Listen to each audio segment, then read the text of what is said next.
The man known to history as the Marquis de Lafayette was born on the 6th of September 1757 in the Château of Chavagnac in the province of Auvergne in southern France. His father was Michel Louis Christophe Roche Gilbert Paulette de Mortier, Marquis de Lafayette, and his mother was Marie-Louise Joly de la Rivière.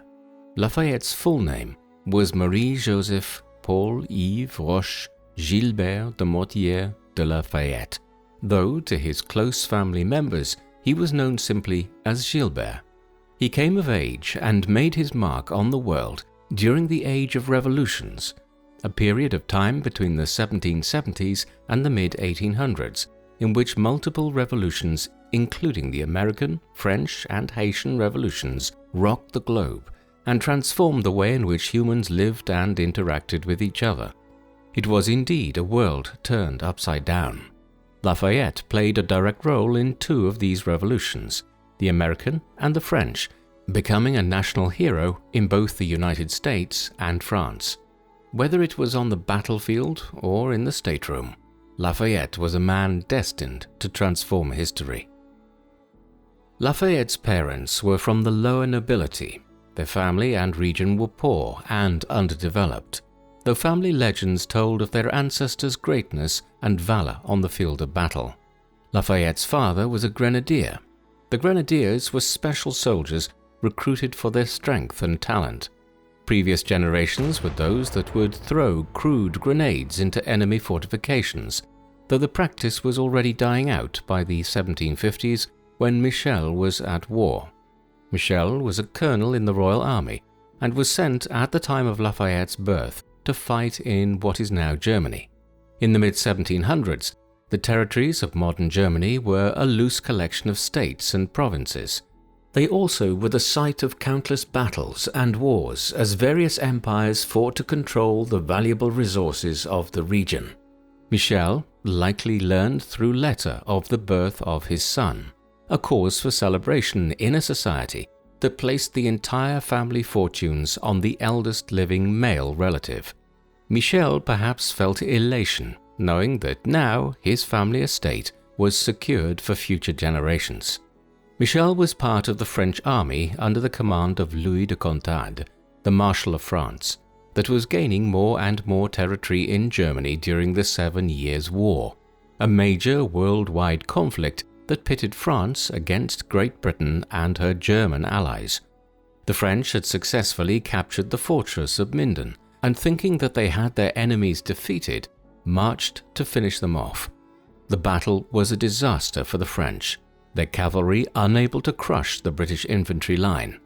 During the battle, Michel was killed by a British cannonball, leaving the young Lafayette fatherless. The death of her husband perhaps had a devastating impact on Lafayette's mother, Marie. Marie left her family and moved to Paris, only returning during the summer months until her death in 1770. One historian argues that Lafayette was left in the care of his maternal grandmother, Madame de Chavagnac. She was a woman who believed in the importance of her family and its potential for greatness. Strict but kindly, Madame de Chavagnac governed the manor and town effectively and with little fanfare. She tolerated her grandson playing with peasant children and showed little interest in the social life of France's royals. It was with his grandmother that Lafayette learned his first life lessons in the rural atmosphere of Auvergne, France. Though tutored by a French Jesuit and by an intellectual named Abbé Fayon, most of his time was spent in the outdoors on his family's estate. More than anything, Lafayette dreamed of military accomplishment and glory, just like his ancestors. His grandmother's stories had fed the flames of chivalry in the young boy, and he was eager to prove his worth to the Kingdom of France and build up the glory of the Lafayette name. However, his time in the countryside was ended when his mother, Marie, brought him to live with her and her father, the Marquis de la Rivière, a powerful man in the court of Louis XV and a commander of the Black Musketeers, the king's personal horse guard. There, Marie looked to initiate Lafayette into the world of aristocracy and social graces. He was sent to school and he began attending balls.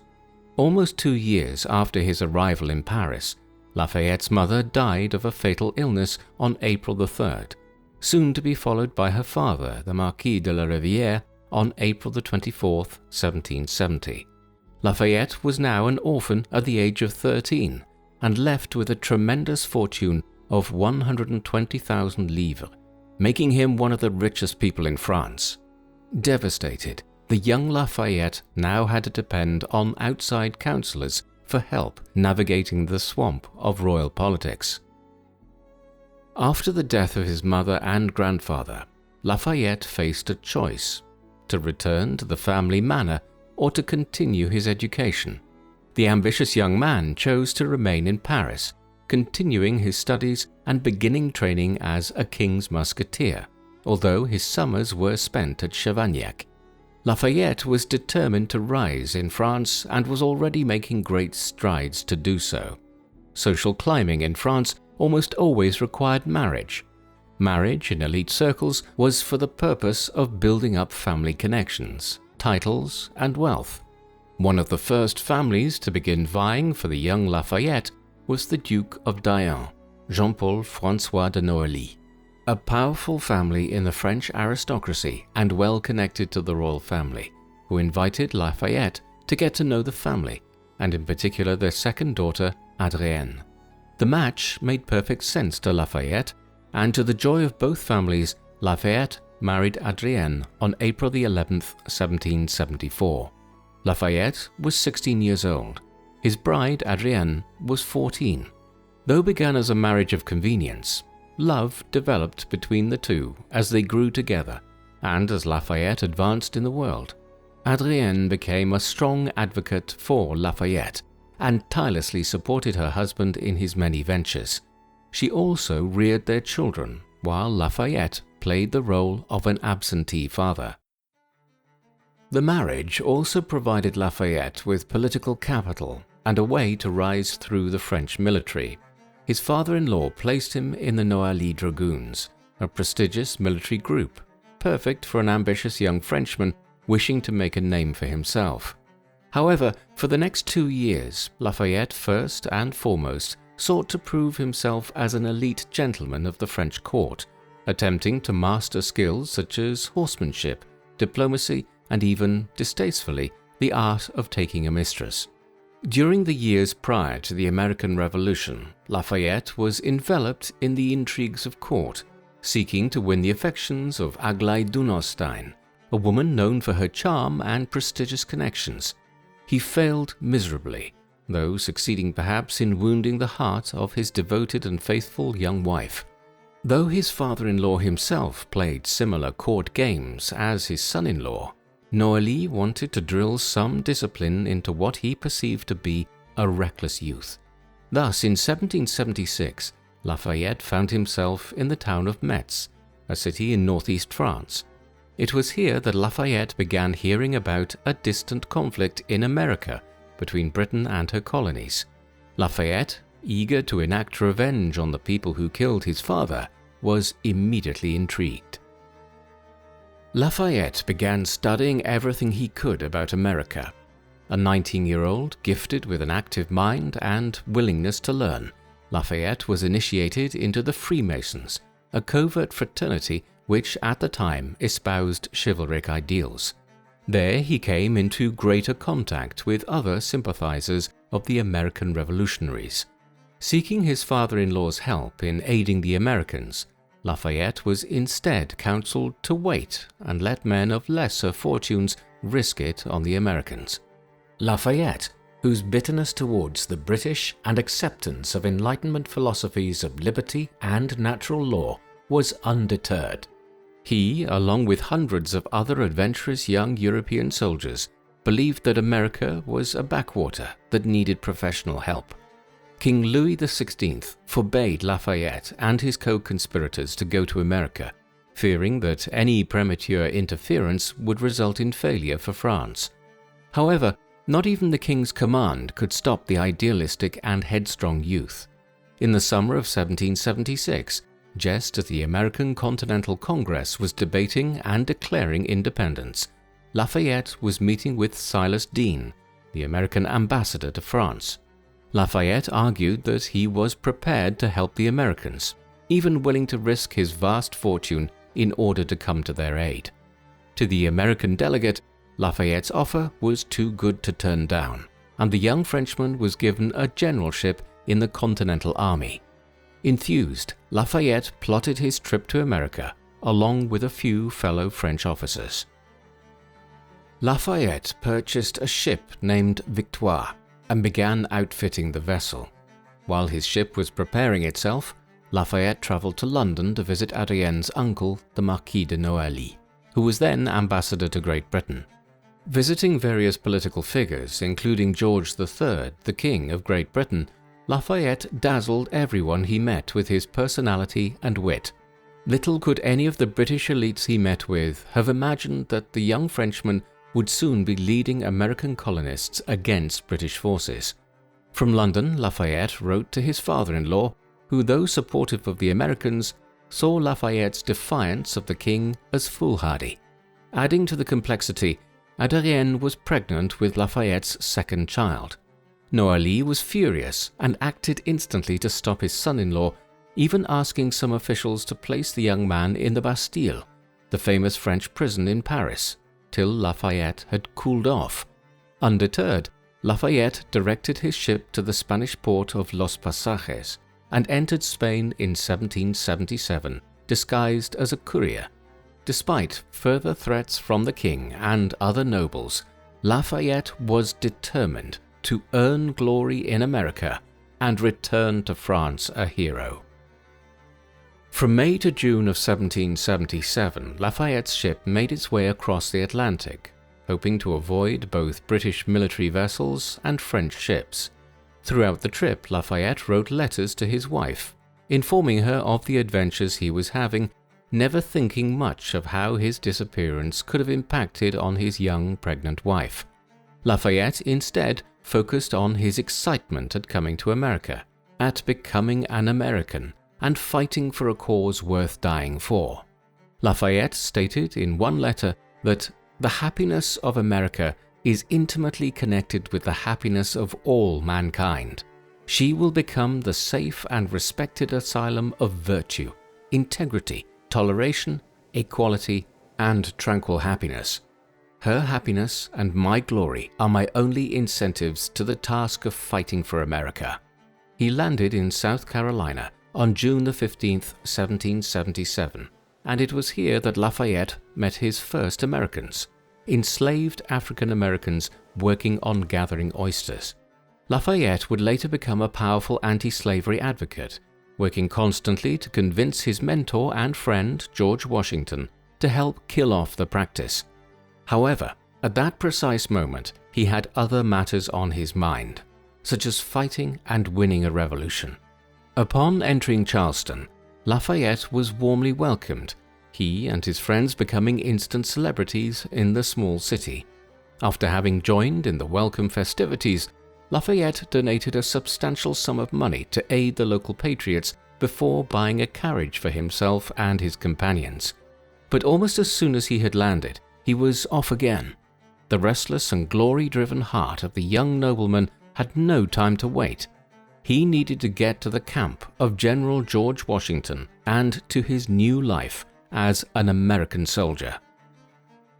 After several weeks of hard traveling over rough American roads, Lafayette and his small company of fellow French officers arrived in Philadelphia on July the 27th, 1777.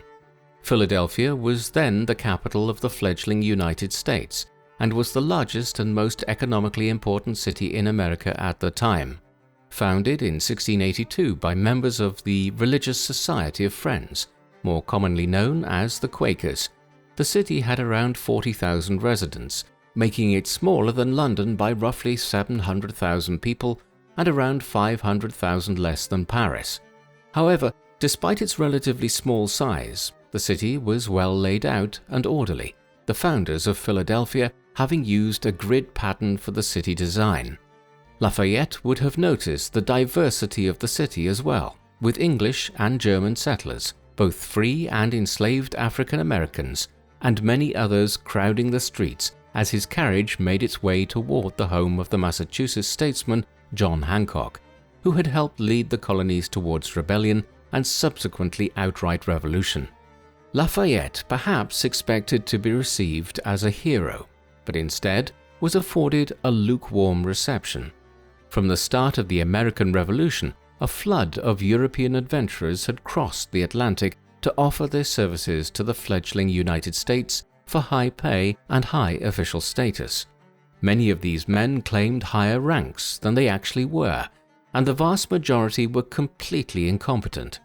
Lafayette's arrival coincided with a change in fortunes for the Americans. In the spring of 1776, the American armies in Canada had been driven back into New York by a British force led by Scotsman Guy Carleton.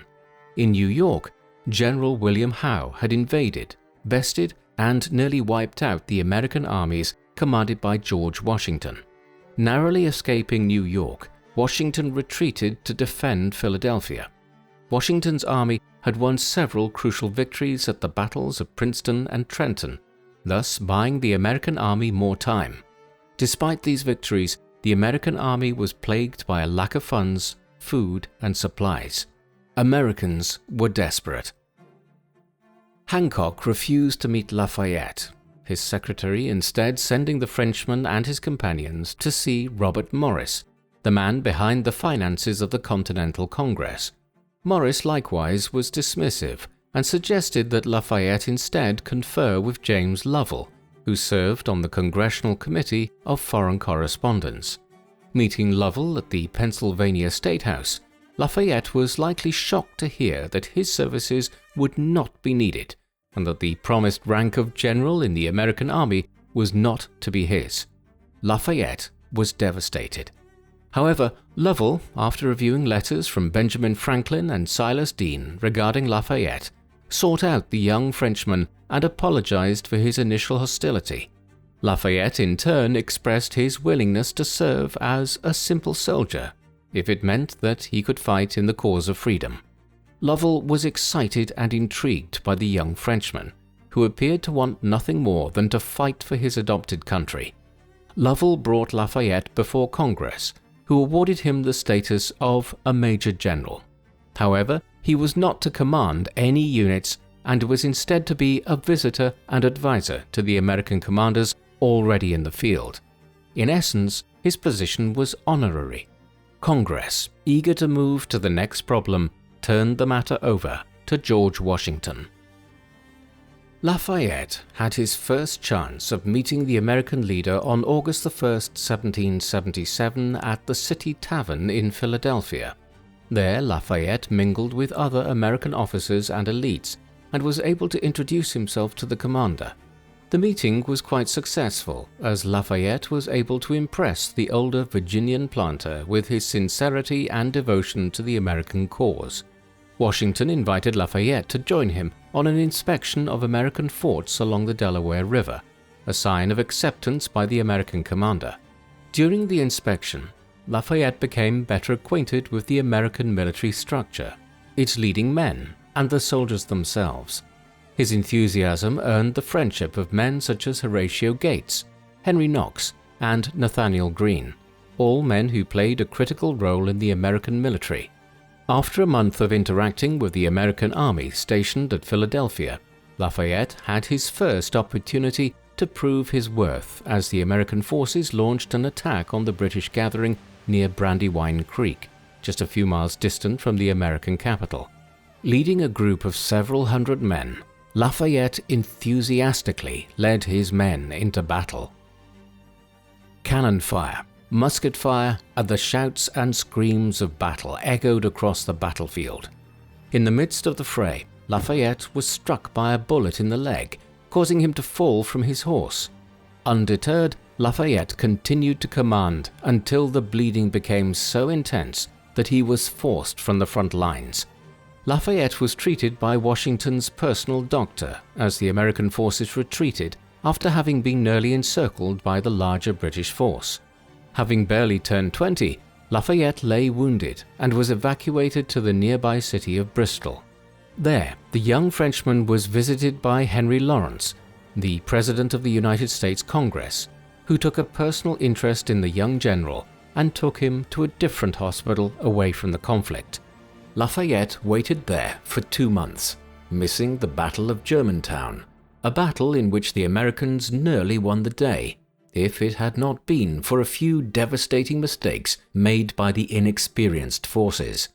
The defeats at Brandywine and Germantown forced the Americans to abandon Philadelphia, allowing the British military to march triumphantly into the United States capital. Some of the Loyalists, or those Americans who supported the British Empire, openly celebrated the American defeat. Many American patriots fled the city, hoping that soon General George Washington could retake Philadelphia, though many became increasingly pessimistic at the ability of the American armies to ever be able to win the war. Throughout the colonies, the twin defeats of Brandywine and Germantown, as well as the loss of Philadelphia, cast gloom over the young nation. However, a resounding victory in New York at the Battle of Saratoga provided some solace. Though the Americans had failed in several key battles, at least they had not fully collapsed. Lafayette, who had studied military history throughout his youth, likely was intrigued to see how the American forces responded to the loss of the capital.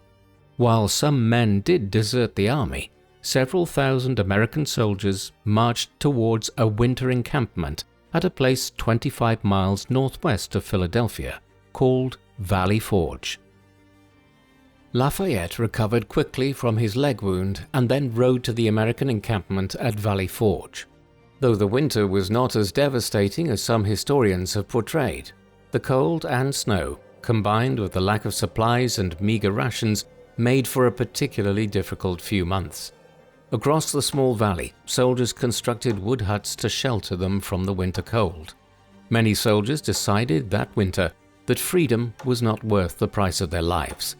However, many more remained at the winter encampment, risking their lives to maintain the American army. While there, Lafayette led a small reconnaissance mission and engaged the enemy at Haddonfield, for which he earned the commendation of American leaders for his bravery. Though the mission had been a near disaster, his successful escape and quick thinking gained him praise from those around him. Lafayette was accomplishing what he had hoped. Though he had yet to achieve a significant victory, his reputation was growing as a dashing and fearless leader. He inspired confidence in his fellow officers and subordinates, his fervor for the American cause running as deep as many Americans. While in Valley Forge, he witnessed the arrival of the fiery Baron von Steuben, a Prussian military man, who in reality was a low-ranking officer, but who began to drill into the American army the sense of order and discipline that was needed to turn the motley bunch of farmers, artisans, laborers, and seamen into a coherent fighting force. Remarkably, von Steuben found a receptive audience who quickly accepted the military training. Lafayette would have noted that this acceptance of the training stemmed in large measure from the patriotism of the soldiers. These men were not fighting for kings, for the glory of a nation, or for money or gold. At the time, Congress was heavily in debt, unable to pay its soldiers for several years. Lafayette likely would have realized that these soldiers fought for the ideals that had inspired himself to cross the Atlantic and risk his reputation, his fortunes, and his very life. The American cause of liberty, equality, and justice was the glue that held much of the army together. Lafayette believed fervently that his ragtag group could win, though when their victory would come was yet to be seen. As winter turned to spring and the cold winds coming down the Schuylkill River from the hills to the west subsided, the American army received welcome news. The French government, following the American victory of Saratoga and the near victory at Germantown, had decided to support the Americans in their fight for freedom as a way of damaging their old enemy Great Britain. Louis XVI had agreed to an alliance with the young republic, thus diverting much of Britain's strength and attention to defending its Caribbean sugar colonies from the French. Soon French forces would be sent to America to help drive the British from the American coastlines. Celebrations were held at the news as men and officers rejoiced at the change in fortunes. Then came the opportunity that Lafayette had been dreaming of since his arrival in America: the ability to command his own army in the field of battle. Though the Americans had failed to seize Canada during the years of 1775 and 1776, many in Congress and in the American military believed that there was still sufficient support for their cause among the old French-Canadian settlers living along the Gulf of St. Lawrence. In fact, several hundred Canadians had joined the American armed forces and had participated in most of the major battles, including the battles of Brandywine, Germantown, and Saratoga. These Canadians would be assigned to Lafayette's command, as well as several thousand other American soldiers. The American command hoped that with the alliance with France, they could receive help in retaking the old French colony of Quebec that had been seized by the British in 1763. Lafayette was ecstatic. Not only would he help the Americans by removing the threat of invasion from Canada, but he also would be able to avenge the French loss of 1763 and restore the honor of his beloved France. Arriving in Albany, New York, Lafayette discovered that the army was far smaller than promised, and that there would be little support shown for a second invasion of Canada. The lack of French support did much to kill the operation as well. Disappointed and frustrated, Lafayette found himself far from his friends in the main American army and dealing with a disorganized and collapsing military structure in the north. Turning his energies to rebuilding the northern wing of the Continental Army, Lafayette found himself facing a formidable opponent, the Native American powers aligned with Great Britain. The indigenous peoples of North America had long posed a challenge to colonists' plans of expansion and conquest. Rather than passive victims, as they were sometimes portrayed, these tribes were groups of people who were willing to fight and contest the advancing empires. In fact, these Native American tribes were also willing to conquer and create vast empires themselves. The Iroquois or Haudenosaunee Confederacy had successfully established a powerful empire in northwestern New York State and remained a strong player in imperial ventures. On many occasions, they had played European powers off against each other and had succeeded in gaining more territory and supplies from their European enemies. Lafayette himself sought to negotiate with the Six Nations, as the Haudenosaunee Confederacy was also called. For a disciple of the Enlightenment, Lafayette was enthused at the opportunity to observe the native peoples of the region. He participated in negotiations and believed that he had played a successful role. Though he spent little time in northern New York, he was as busy as ever attempting to bring success to the American cause. It was while there that Lafayette learned of a tragedy that shocked him deeply. His daughter, Henriette, had died. She was only 2 years old.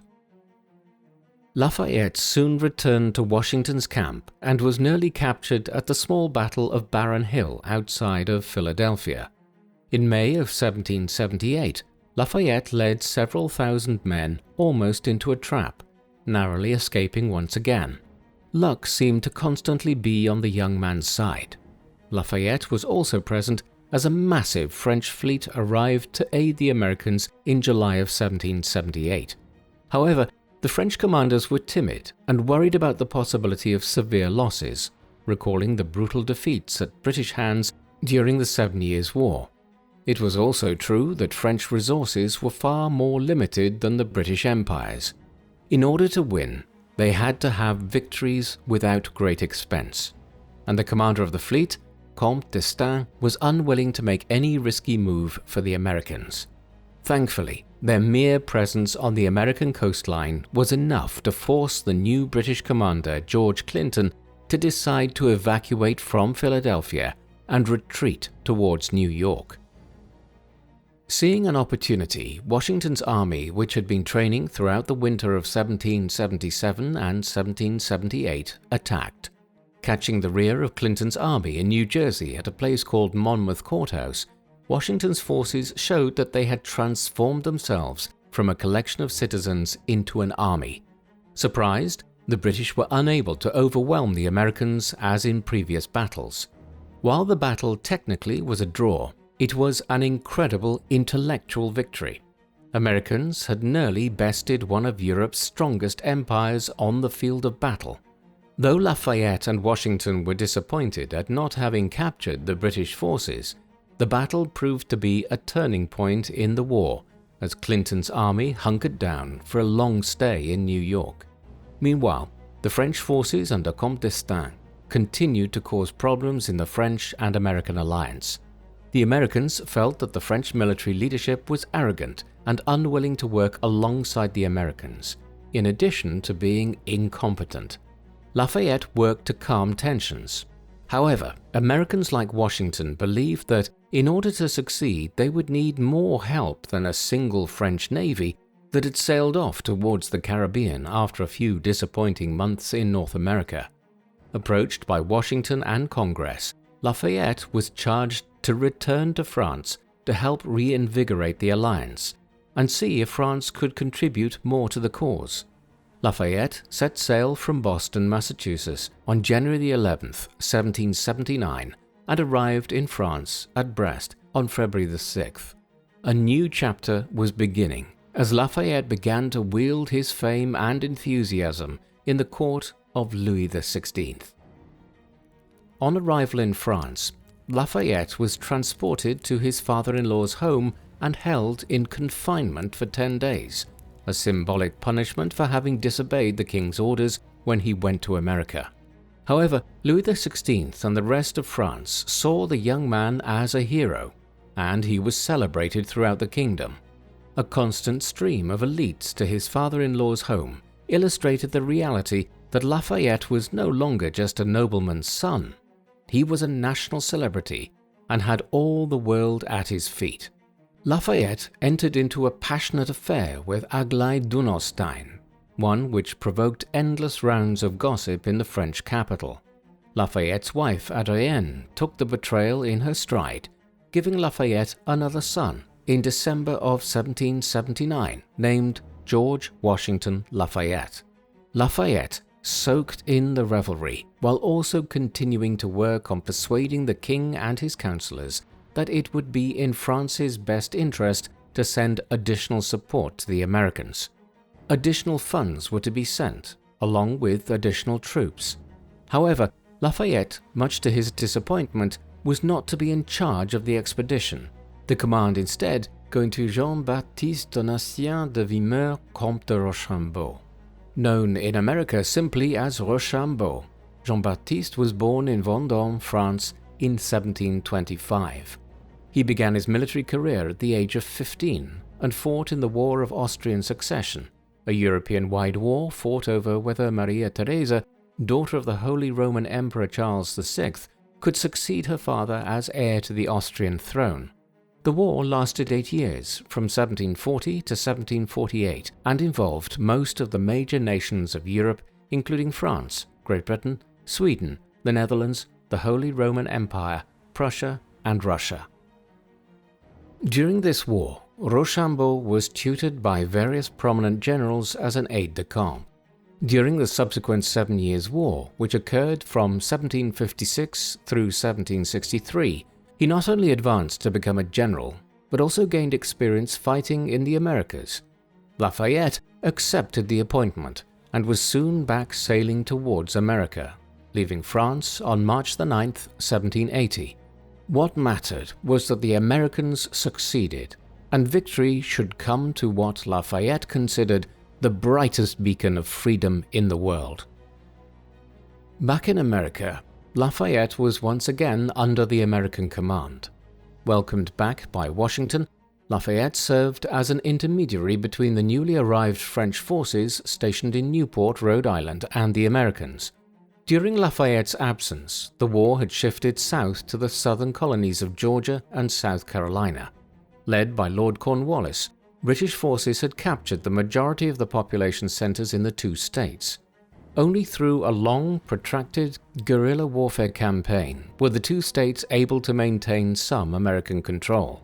Meanwhile, in the New York area, Washington had his armies encamped surrounding New York, waiting for the opportune moment to strike George Clinton's forces in New York City. Washington hoped that with the arrival of the French, a victory would be soon forthcoming. However, attacking New York was low on the priorities of the French, who saw the city as too well guarded. Instead, Lafayette and the French fleet sailed towards the Chesapeake Bay in Virginia to disrupt the British operations in the area. The American turncoat Benedict Arnold had launched an invasion of the region and had succeeded in driving many Virginian planters off their plantations. Lafayette arrived in late 1780 and began leading local American forces against the better supplied and armed British army. Though constantly undersupplied, Lafayette proved to be a talented general playing a constant game of cat and mouse with the larger British forces. Soon, Arnold's forces were joined by Lord Cornwallis's bedraggled army who had been pursuing Nathaniel Greene's Continental soldiers. By early summer of 1781, Cornwallis and his troops had begun to fortify Yorktown, a deep-water port where larger naval vessels could dock, at the orders of his commanding officer George Clinton. Sensing a prime opportunity, American and French leaders marched troops from New York and sent a naval squadron from the Caribbean, effectively trapping Lord Cornwallis and over 7,000 British troops. The siege of Yorktown had begun. On September 28th, Washington and his command of nearly 19,000 men began moving the siege lines closer to the British fortifications. Over the course of the next week, Washington's army constricted the British forces until on October 6, 1781, the Americans opened the first parallel or trench that would allow the Americans and French to bombard the British defenses with cannon fire. By October 9th, the American and French cannons were in position and opened fire on Yorktown. The bombardment continued until the night of October 14th, when the American and French forces launched attacks on the British outer defenses. The attacks were successful and further weakened the British. Artillery bombardment continued for 8 more days until on October 17th, 1781, Lord Cornwallis surrendered. Lafayette likely felt intense satisfaction at seeing his long-hated enemies subdued by the combined forces of America and France. His satisfaction undoubtedly increased as he watched Rochambeau refuse to accept the sword of Lord Cornwallis, a ritual event signaling a surrender, and instead insisted that George Washington receive the sword. When word reached towns and cities across America, celebrations were held by patriots, while loyalists feared that the worst possible scenario had come true. The war would take another 2 years to be settled, as deliberations in London and Paris attempted to sort out how exactly the colonies would be separated from Great Britain.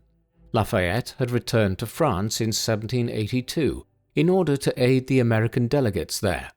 In his role as advisor, Lafayette used his celebrity status to help the Americans secure the best deal possible. At the same time, Lafayette and his wife Adrienne had become favored by Louis XVI and Marie Antoinette, leading to their further elevation in social circles. Lafayette soon betrayed his faithful wife again, this time pursuing Diane Adélaïde de Simiane, considered one of the most beautiful women in France. Lafayette, riding high, soon convinced Diane to be his mistress, once again ignoring his faithful and dedicated Adrienne, who gave birth to his daughter Virginie. This affair would last for years, though at its end Lafayette and Diane remained friends. Despite the affair, his household remained harmonious, and visitors stopped by frequently to meet the couple. Some of the most frequent guests were Americans, who sought out the hero of the American Revolution. His home was a salon, and Lafayette was a man of letters, a product of the Enlightenment. His guests ranged from French elites, Americans, and even some Englishmen such as William Pitt the Younger. While Lafayette remained loyal to his king, ideas were brewing in France that threatened to unleash a revolutionary storm. For the moment, however, the victory over England and the freedom of America gave Lafayette enough to focus on. He turned some of his attention to convincing his mentor and friend George Washington to come to France. However, Washington refused to leave the United States, leaving Lafayette only one option: to go back to America himself. Leaving France in July 1784, Lafayette arrived in America to find a universal welcome. For Americans, the noble Frenchman could do nothing wrong. As he toured the 13 states, impressive celebrations were held and honors bestowed on the Frenchman. He visited Washington at Mount Vernon and celebrated the growth of the United States. Though the nation had many struggles ahead of it, Lafayette was convinced the Americans could and would succeed. When Lafayette returned to France in 1785, he continued his participation in the salon culture of Paris. Forays into mesmerism, a pseudo-scientific treatment for disease, as well as supporting other scientific endeavors, were all part of his persona as a man of the Enlightenment. Throughout 1786, Lafayette toured Central and Eastern Europe, observing Prussian military operations and touring Vienna, the capital of the Austrian Empire. He wrote to numerous friends across the Atlantic, particularly George Washington, advocating for the spread of liberty and uplifting mankind. One of the projects he gave considerable energy to was the destruction of slavery. Using his own funds, he purchased lands in Guyana in South America and began a free plantation for liberated slaves. A proponent of gradual emancipation, he could little conceive how brutal the environment of his plantation was, having never visited and only directed his operations from afar. Yet he believed sincerely that slavery could be ended if leaders such as his friend George Washington took up the call to advocate for emancipation. By 1786, Lafayette was a leader and social icon, a trendsetter, had seduced the most beautiful woman in France, and was a hero of both France and America. However, this fantasy Lafayette had built for himself started to crumble in 1787. The suicide of his lover's husband caused rumors and gossip to spread in the court, many condemning Lafayette for seducing a woman who had resisted previous advances. Not only that, but political turmoil was brewing as popular discontent grew among the people over the state of the French government. A friend to the king, Lafayette was still a Republican revolutionary at heart, and the next decade would demonstrate his willingness to connect with the masses. The American Revolution had unleashed a whirlwind on Europe that would take decades to subside. Louis XVI sought to restore order and stability to the kingdom's finances and structure by calling together an assembly of notables, in essence France's parliament, which had not met in hundreds of years. Lafayette, an appointed member by the king, tirelessly called for reforms such as toleration for Protestants and tax reduction for the poor. Throughout the month of February of 1787, Lafayette and other reformers barraged fellow members with calls for a national assembly. In the end, the king called an Estates General, an assembly of representatives from the 3 estates or classes in the realm of France: the nobility, the clergy, and the commoners, to be held in 1789. On May 5, 1789, the Estates General gathered at Versailles, beginning the process that would be the beginning of the end for the Kingdom of France. Lafayette had been appointed a delegate for the Second Estate, the nobility. He understood that this event was historic, with the last Estates General having been called back in 1614. The French kings had ample reason to avoid calling the estates. A robust gathering of elites always had the potential to turn against the king's policies. Such a confrontation was never desirable, and it proved far easier for kings to rule without the advice of the estates than with them. Yet in this moment of crisis, as support and confidence were eroding in the monarchy, calling the estates was a last-ditch attempt at stabilizing the situation, particularly as riots and violence spread as thousands of the lower classes found themselves starving to death. After Louis XVI opened the Assembly, it quickly devolved into chaos. The Third Estate, representing the vast majority of France, demanded more equal power in the Assembly. The conflict escalated until on June the 17th, the Third Estate rebelled and declared itself the National Assembly and began forming a constitution. Louis XVI attempted to intervene on June the 23rd, only to find that no one was willing to listen. Events continued to escalate until on July the 14th, crowds of protesters stormed the Bastille, the French prison and symbol of royal authority. On July the 15th, a new militia organization, the National Guard, was established by members of the Third Estate. Through it all, Lafayette's fame as a man of the people exploded. His speeches and impassioned pleas to his fellow nobles to heed the demands of the Third Estate won him many allies and equally as many enemies. Though Lafayette was a Republican, he continued to support the idea of a constitutional monarchy, one in which the king was bound by written laws. He supported the new National Guard until August, when he watched mobs kill state officials blamed for the price increases in Paris.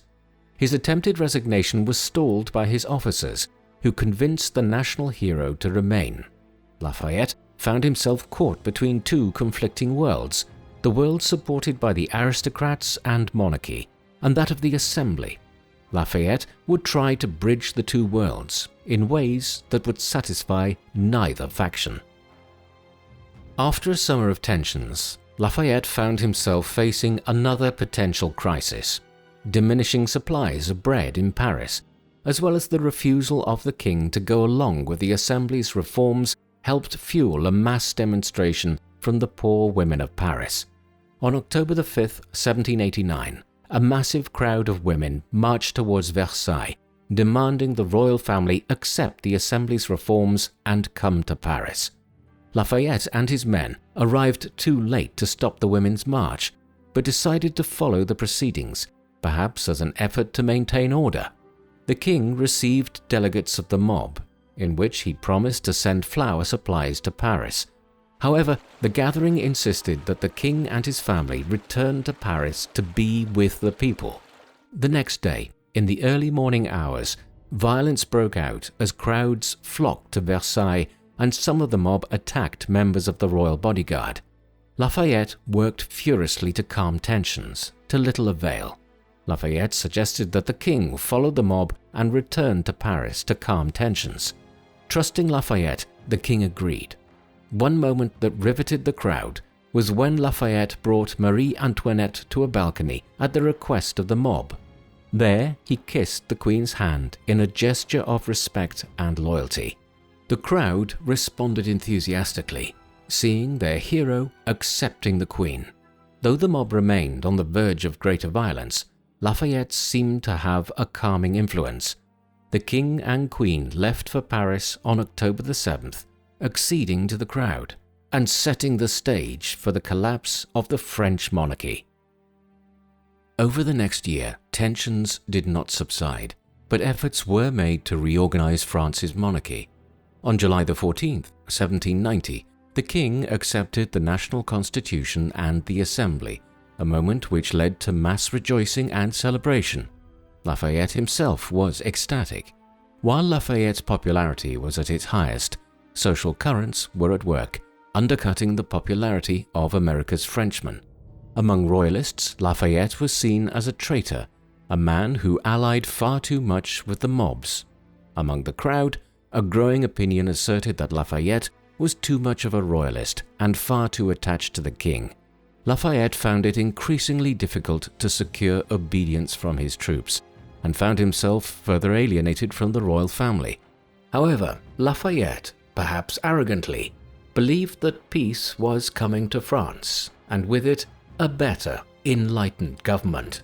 His fantasy world was destroyed when the royal family attempted to flee Paris on June the 20th, 1791, only to be captured on June the 21st.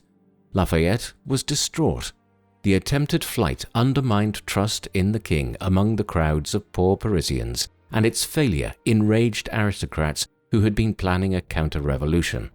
Lafayette's reputation was declining rapidly among both groups, but the most significant damage came on July 17th, 1791, when Lafayette's troops engaged in a heated street battle with radical revolutionaries, which resulted in over 50 killed and many more wounded. Though done to restore order, many radicals saw Lafayette's actions as a complete betrayal. This event destroyed his popularity among many poorer Parisians, who began to believe that Lafayette was, in reality, not a friend to the people. After months of tensions, Lafayette resigned his commission on October 8, 1791. He was 34 years old and now hated by both parties. Lafayette returned home to Auvergne, hoping to reset his career. Back home, Lafayette found that the local nobles were uninterested in interacting with him, though many peasants saw him as a hero. His few supporters in Paris attempted to have Lafayette made mayor, but he lost in a humiliating manner. However, his friends in the National Guard insisted that Lafayette be selected as one of the 3 commanders of France's army. In this, he was opposed by radicals from the left, who sought to use the army to their advantage. Lafayette continued to vocally support the king, which won him only more anger from the radical leftists in the Assembly, many of whom were part of the Jacobin Club, a far-left political party that sought to destabilize and overthrow the monarchy. In 1792, further protests and riots in Paris broke out, the power of the king shrinking with each disturbance. As the king became increasingly unpopular, so did his defender Lafayette. On the 10th of August 1792, a riot ransacked the king's palace in Paris, which forced the royal family to seek the protection of the National Assembly. The image of absolute monarchy, or even a strong constitutional monarchy, was broken. Derided by Jacobins as an agent of foreign powers, specifically the Austrians, Lafayette attempted to shore up support for the king by demanding his troops swear loyalty to the nation, the law, and the king. Few followed his commands, and he was released from his command on the 17th of August 1792, and on the 19th of August his arrest was ordered. On the 19th of August, Lafayette and 22 other officers fled to the town of Rochefort, a town under Austrian control. Rather than be allowed passage to a neutral nation as Lafayette had hoped, he and his comrades were arrested and treated as prisoners of war. While Lafayette languished in prison, the French won a resounding victory on the 20th of September 1792 over the Prussian Empire, thus ending any outside attempts to restore Louis XVI as King of France. The following day, the First French Republic was proclaimed, to rejoicing among the crowds of Paris. While Lafayette remained in prison, the new regime seized Lafayette's property and mocked the former hero. Meanwhile, the rulers of Austria and Prussia took their anger out on a man they believed had been responsible for the fall of France's monarchy.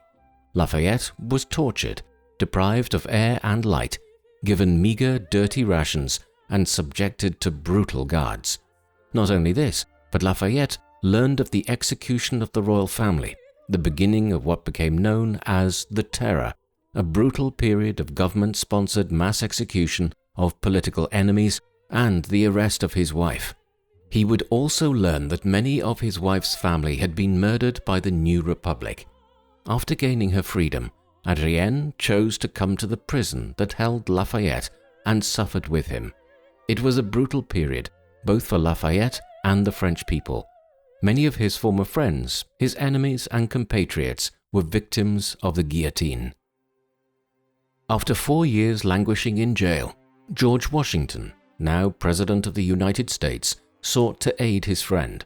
Though the United States was a young and a relatively powerless nation, the networks that Americans in Europe had built proved to be essential in securing Lafayette's release. Through these networks, France's new ruler Napoleon Bonaparte was able to force the issue. In order to save face, the Austrian government released Lafayette and his family on the 19th of September 1797, declaring that they had done so only at the request of the Americans and through their own generosity. Though freed, Lafayette understood he would be unable to return to France and instead stayed in Hamburg, in what is today Germany, with his wife's aunt, the Madame de Tessé. The stay in Hamburg was punctuated by a near continual stream of visitors seeking the former general. Lafayette moved the family to a personal estate and then to Holland in 1798, but in the process nearly wiped out the family fortune. His wife, Adrienne, continually plied her networks in the French government to receive permission for Lafayette to return to France. However, her husband's vocal criticism of the French Republic, especially the leadership of the nation, made her work far more difficult. Lafayette, never a particularly patient man, forced the issue in November of 1799 when he entered France under a false name and traveled to Paris. When he was discovered, Napoleon was livid. However, he permitted Lafayette to stay if he avoided attracting attention. The former French hero acquiesced, and the Lafayette family at long last returned to France. The nation had changed immensely over the 7-year absence of Lafayette. The Republic had bled so much of its strength in internal strife and in the near-constant wars with its neighbors. From the ruins of the 1790s emerged one of the most powerful leaders in the history of modern Europe, Napoleon Bonaparte. Lafayette had a grudging admiration for the soldier from Corsica.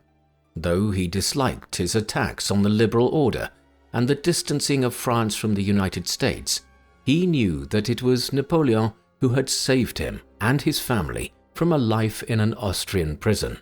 Bonaparte knew that Lafayette had the potential to be a problem to his rule.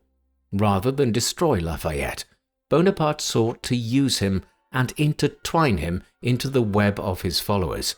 However, Lafayette continued to decry what he felt were Bonaparte's attacks on French liberty, a tactic that earned him little favor with the most powerful man in France. Still, Napoleon continued to offer Lafayette positions within his government, all of which Lafayette refused, eventually instigating a vendetta against the Lafayette family. Lafayette's son George Washington and his son-in-law Louis de Lasteyrie both served with distinction in the emperor's armies, however were unable to rise in status despite their valiance and heroics. Eventually, the two young men withdrew from the army. Meanwhile, Lafayette continued to avoid public life and retired at his wife's chateau, La Grange. Here, throughout the early 1800s, Lafayette entertained guests and friends, welcoming them to what could have been described as a salon, a place where ideas and questions were freely shared and discussed. It was during this period that his wife Adrienne died from complications caused by her time in prison with her husband. Her death on the 24th of December 1807 left a void that no other could fill. 7 years under Napoleon's rule did little to change Lafayette's life. He avoided public debates and continued to receive guests at his home, all the while experimenting with farming techniques on his land. But the defeat of Napoleon and his exile in 1814 changed the course of France once again. The restoration of the royal family under the leadership of Louis XVIII was a time of reflection for France and for Lafayette. Had the past 30 years been meaningless? Lafayette welcomed the monarchy's return, so long as liberty was ensured for the people. However, his position remained compromised at the court as many royalists refused to forgive him for the role he played in destroying the royal family during the days leading up to the founding of the First French Republic. The restoration of the Bourbon monarchy was short-lived as Napoleon escaped from the Isle of Elba, where he had been exiled, and reinstated himself as ruler of France in early 1815. The royal family once again fled, and Napoleon began the project of winning the hearts of the people and driving out foreign powers from French soil. Napoleon once again attempted to woo Lafayette, but to no avail. Lafayette instead sought a seat in the Chamber of Representatives of France. Elected on the 8th of May 1815, Lafayette believed that his involvement could once again help shape the nation, bringing it closer to the ideals he had believed in since he first went to fight in the American Revolution. After the Battle of Waterloo on the 20th of June 1815, Lafayette moved quickly against Napoleon, using his position in the Assembly to declare the body to be in permanent session and declare any actions against it high treason. Napoleon, who had begun to try to undermine the Assembly, was forced to abdicate on the 22nd of June 1815. Lafayette had helped to strike the fatal blow against Napoleon's ambition, thus making him one of Napoleon's bitterest enemies. Soon after the fall of Napoleon, Louis XVIII and his allies quickly maneuvered to displace Lafayette and other assemblymen from places of power. Lafayette once again returned to his country estate to watch as political forces engulfed France once again. For many, Lafayette was a living symbol of opposition to the monarchy, and the king understood this clearly. Hatred for Lafayette among royalists reached new heights as they saw him elected to the Assembly in 1819 and become the voice of the opposition to the Royalist Party. They couldn't understand how Lafayette could ignore decades of bloodshed and even the death of his family. For them, republicanism symbolized destabilization and mob rule. Thus, Lafayette's support was a tacit support in their minds for the Terror. From 1815 to 1820, France became more stridently royalist as counter-revolutionaries, led by many former aristocrats, worked to destroy the effects of the French Revolution entirely. Lafayette remained a thorn in their side, forever fighting any attempts at restoring the old ways of the French monarchy. Lafayette was fighting a losing battle, and in February of 1822, he aligned himself with an underground operation seeking to overthrow the government and establish a republic once again, this time with Lafayette at the head. The revolt was a miserable failure, and Lafayette was lucky to have destroyed the evidence that linked him to the planned uprising. He worked to save the men captured, though to no avail. 4 men, lowly non-commissioned officers, were executed on the 21st of September 1822. The failure of the uprising led Lafayette back to the limited role of assemblyman, where he continued to fight and berate the French monarchy for failing to keep its promises to protect liberty in the French nation. Lafayette, however, was defeated on the 24th of February 1824 by a conservative opponent. Cut out of the realm of politics, Lafayette decided it was time to journey to America and tour his second homeland once again. Lafayette arrived in America in the August of 1824 and was immediately given a hero's welcome. While his reputation had suffered much in Europe among both liberals and conservatives, in America all welcomed the hero of the Revolution. His arrival united Americans and elicited widespread celebration and adoration. He visited over 100 cities, his presence bringing out the best the city or town had to offer. Lafayette also visited old friends, such as Thomas Jefferson during his travels through the United States. In December, Lafayette visited the capital, Washington, D.C., where he was warmly received by Congress and the President James Monroe. Lafayette was the hero to all, and his travels across the nation only evoked greater celebration. After a year of touring, Lafayette bade farewell to his adopted nation, leaving the United States in September of 1825. For many Americans, meeting Lafayette was near sacred, as he represented the last of the founding generation of the United States. Lafayette took the celebration in his stride, refusing gifts he thought too extreme, but always showing love to the people. He departed with soil from the United States to place on his tomb. Now in his 60s and using a cane, Lafayette knew his life was nearing its final chapter. Upon arrival in France, Lafayette returned to hostility and suspicion. Royalists rightly believed Lafayette wanted the demise of the royal control of the nation and had been monitoring his estate with renewed vigor. However, they faced a man who had been renewed by a year in America and was more determined than ever to help liberate his beloved France. A new monarch, Charles X, had ascended to the throne. Charles respected Lafayette. However, Lafayette knew that Charles was deeply committed to absolutism, something Lafayette himself abhorred. Lafayette regained his seat in the Assembly in June of 1827. Immediately, the old Frenchman launched his offensive against the monarchy and its royalist supporters. Speeches constantly pressed against the maneuverings of Charles X and his court. Lafayette once again proposed universal suffrage, only to find that the court, particularly Charles X, refused to comply. As Lafayette galvanized the opposition, Charles X made a costly mistake in July of 1830 when he looked to suspend the freedom of the press and dissolve the Assembly. This action once again set off another revolution. After soldiers fired on protesters on the 27th of July, Lafayette determined to come to Paris and head the revolution. His old fire had not abated, and his willingness to fight monarchy was at an all-time high.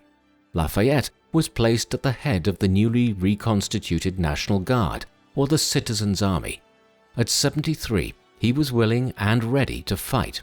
However, unwilling to himself take leadership of the country, he instead endorsed the Duke of Orléans, Louis-Philippe, as a constitutional monarch. On the 31st of July, in front of an anxious crowd, Lafayette made public his support by bringing the Duke to the balcony of the building in which Lafayette was staying, and in front of the crowd made a display of placing the French flag around the shoulders of the Duke. Lafayette hoped that the assurances of the Duke and the Duke's supporters that liberty would be protected would prove to be accurate. He was wrong once again.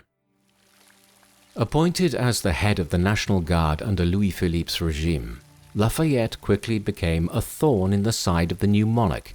Constantly agitating for more changes, Lafayette could not help but lead opposition to the old order. The king, however, wanted some of the past to remain and worked to curb Lafayette. He did so in December of 1830 by making Lafayette's authority in the National Guard limited to the city of Paris, a blow to Lafayette's power. Undeterred, Lafayette resumed his opposition in the Assembly, castigating and fighting the new regime at every turn. However, he was wary of leading open violent opposition, such as on the 6th of June 1832, when his friend General Lamarck was buried. The crowd sought to use the body as a symbol of opposition, but Lafayette refused to encourage the revolutionary spirit of the people. In the end, Lafayette left the city, only to learn that an uprising following the funeral had been brutally crushed. For the remaining 2 years of his life, Lafayette continued to fight against Louis-Philippe, constantly declaring his condemnation of the government. Filled with fire, Lafayette refused to lay down the weapon of his tongue in defending the rights of the French people. However, his health was in decline, and on the 20th of May 1834, the hero of both the American and French revolutions died. Lafayette's death was mourned by thousands in France and across the world. Many saw the stubborn Frenchman as a symbol of freedom, a relic of the age of revolution when the world had turned upside down as revolution rocked societies to their core. His work was one of democracy and republicanism. Many saw him as a living standard of the ideals of a new age. However, he was also castigated for what many saw as naivety. In 1789, he had consorted with men who soon bathed France in the blood of their political opponents. Lafayette constantly agitated for freedom, which more than once ended in more deaths and violence. To this day, Lafayette's legacy in France remains mixed. However, for the vast majority in America, he has remained a hero and a true founding father, even till the present. What do you think of the Marquis de Lafayette?